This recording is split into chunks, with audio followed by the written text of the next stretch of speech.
Vidcon is the yearly convention where digital creators and their fans can finally meet face to face and maybe attend a panel or two regarding the latest news and developments for the platforms that these people use to share their creations. Yes, it does get chaotic down at Vidcon because it's essentially the biggest convention for an entertainment medium that is absolutely massive, and people get to potentially meet the creators that they spend hours watching every week. The whole thing, it baffles us. We've never been, don't really care to do so at any time in the near future. But admittedly, we're not really the target audience for it, nor do we think that you, the cynical pieces of shit watching our show, are the target audiences for attending it either. So we mostly just cautiously watch the goings on at VidCon from the safety of our homes over the weekend while playing video games or doing literally anything else. Yeah, and nearly every year there's some absolutely cringeworthy shit that goes down that makes us happy to not have attended. Mostly it revolves around either a lack of planning on the part of VidCon and the surrounding hotels, which just seem to kind of wing it and allow talent to walk around unescorted, which obviously results in flash mobs of screaming teenagers piling on top of whoever was unlucky enough to get noticed walking to or from the convention. Apparently that was better than this year, but whatever. Then you have moments like Logan Paul's stunt last year, where he claimed to have hidden thousands of dollars around the convention center property, which obviously caused mass hysteria and a dangerous situation resulting in stampeding teenagers desperately trying to find stacks of cash. There was also the now infamous interaction between a young Instagram model named Christian Burns and a security guard last year, where Burns, in his infinite young wisdom, decided to verbally abuse the guard, first stating how famous he was and then calling the guard ugly, a peasant, and worst of all, not famous. Ow! Now, we all know how that turned out. The security guard actually became somewhat famous after the altercation, resulting in a follower count that put Christian Burns' follower count to shame. Isn't it ironic? And hey, who could also forget old Callum McSwiggan, the young man who, after leaving VidCon to go party in West Hollywood, claimed that he was the victim of a hate crime and that he was mistreated by local police. But in reality, he just kind of beat the shit out of himself with a payphone in jail after he was arrested for vandalizing someone's car because he got shit-faced and YouTubers can't hold their liquor. That was a fun one to cover. So you might be asking yourself, what happened this year? Well, apparently something that people are calling VidCon's version of Fire Festival happened. It's Tanacon, which, as far as we know, it had nothing to do with VidCon itself outside of being independently held and promoted within the same vicinity as the other convention. It makes sense for a digital influencer to hold their own convention next to VidCon because the crowds are already there. But no, VidCon themselves had nothing to do with this. They were even like, whichever one you go to, have fun.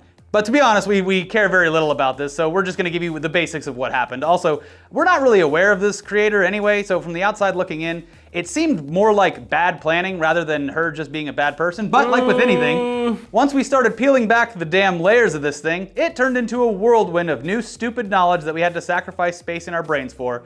And turns out, she kind of looks like a bad person. She is. Basically, the whole thing was a drama-filled mess from the start, and it was always going to turn out chaotic and stupid. So, who could have seen this coming? Regardless, here's what happened. So Tana Mongeau? Mongeau? Tana Mongeau? Tana M is a YouTuber with over 3 million subscribers who posts vlog-style videos that apparently involve telling stories about shit that's happened to her, which some people point out as sometimes being outright lies. She also complains about being on the receiving end of scams. She makes makeup tutorials, she taste tests food, or, you know, a lot of times it's just overtly sexual clickbait videos with names like eating Santa's ass. A pretty standard YouTube influencer fare, to be honest. Not highbrow. No. About child-sized brow.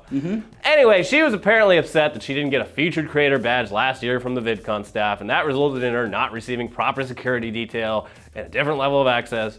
So she, like a lot of other influencers, was apparently mobbed and overwhelmed by screaming fans.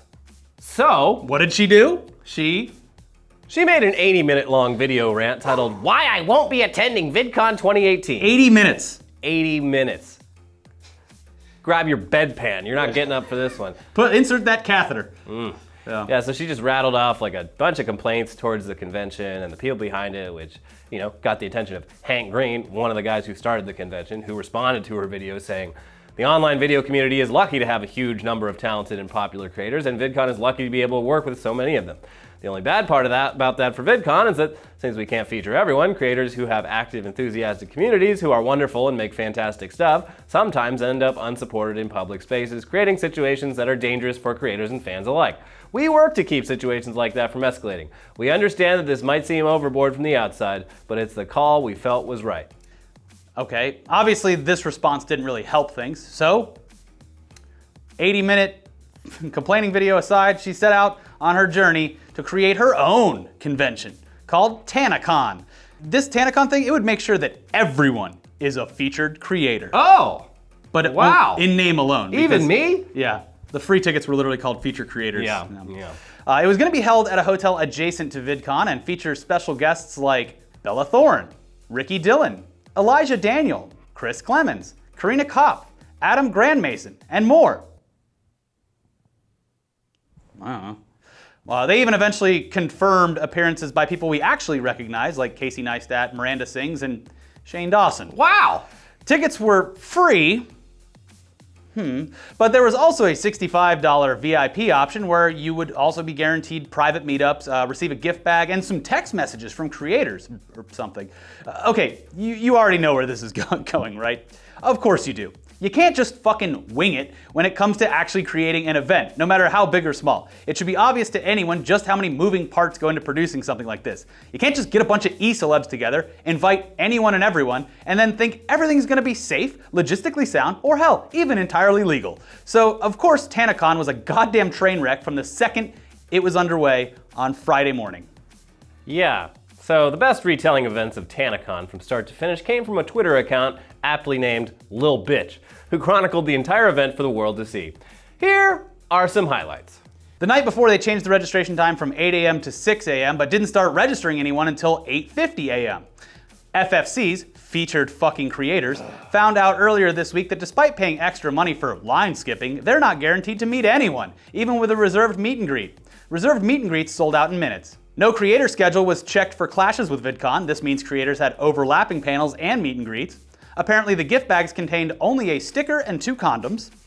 Turns out that it was never free because people weren't seeing anyone with free tickets anywhere, and it was only the people who'd paid $65 who were getting in. Yeah. The biggest point that they made here was that you would assume that they gave away thousands of free tickets, that someone would have posted that they got a free ticket. Yeah. So basically, that was a lie. It doesn't take a whole lot of tinfoil here, but the event page was set up so that when you clicked on it, right when the event went live, you'd be like, oh, I guess those tens of thousands of free tickets, they ran out of them. Yeah. But at least those tens of thousands of people who got here half a second before me have the free tickets to go there. Going there. But what I'm saying, there were never any free tickets in the first place. No, there weren't.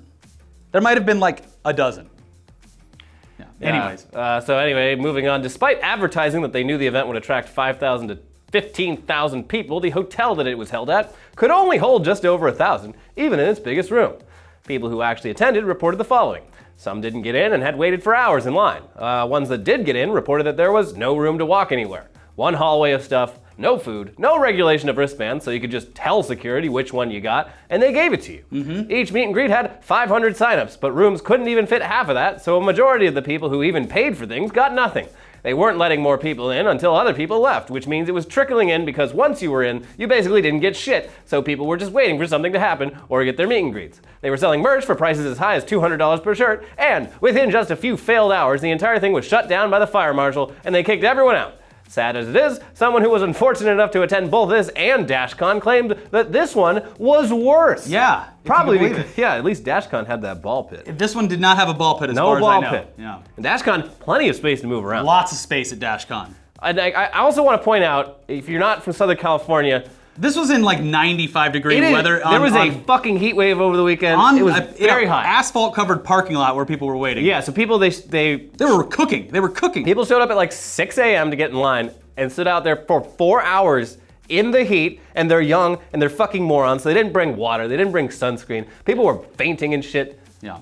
Anyways, the response. Tana or whatever took to Twitter to issue her formal apology, saying over the course of a few tweets, things such as this. Hi guys, I'm so sorry that it's taken so long for me to tweet these tweets. I've been thinking, working, I didn't want to say dumb shit. I'm fucking nervous. But hi, I love you, and I'm an idiot, and I'm sorry. My intentions with Tanacon were incredibly pure, and I truly thought I had everything on lock. I was told a lot that didn't end up happening. I was truly under the impression that we were selling to capacity and took it as far as speaking with several people very high up at the Marriott. I am so grateful that the beginning of Tanacon was incredible inside. Inclusivity, people meeting their faves, etc. But that doesn't excuse what was happening outside, which is why we shut it down. I don't want to give up, and I'm not negating anything I said previously. If I were to give up, that would be everything I'm against and letting the big corporations win. Refunds will be issued even if I write the check out of my own pocket. Merch will be sent to ticket buyers. Okay, apparently it was chaotic inside though, and just a complete garbage festival, so... And they said that they were selling to capacity, also not true, because they were promoting the fact that it was 5,000 to 15,000 before the event. Yeah, I mean, most places, hotels especially, if you walk up to the front door, usually within your line of sight is a big panel saying how many people the fire department has deemed this place to be safe to house at any given time. So not too hard to come by here. Yeah. Anyway, realistically, who could have possibly seen any of this coming? Well, anyone who knows anything about anything. But of course this was always going to be a complete fucking disaster. Why would anyone think otherwise? The people behind Vidcon must have been eagerly awaiting the complete fucking train wreck that they knew they were going to witness on Friday afternoon and probably secretly enjoyed every last bit of it. This is why Star Wars should give the rights to the remake people. Just be like, yeah, here you go. Oh, you think you could make a movie, do you? Go nuts. Let's have you make that movie now. So yeah, what a stupid mess. And just one more reason why we'll probably never go to VidCon. To be fair though, and to finally get off the topic of Tanacon, YouTube actually did announce some pretty cool new features. However, they're all essentially just direct copies of features that Twitch already previously debuted, memberships and premieres.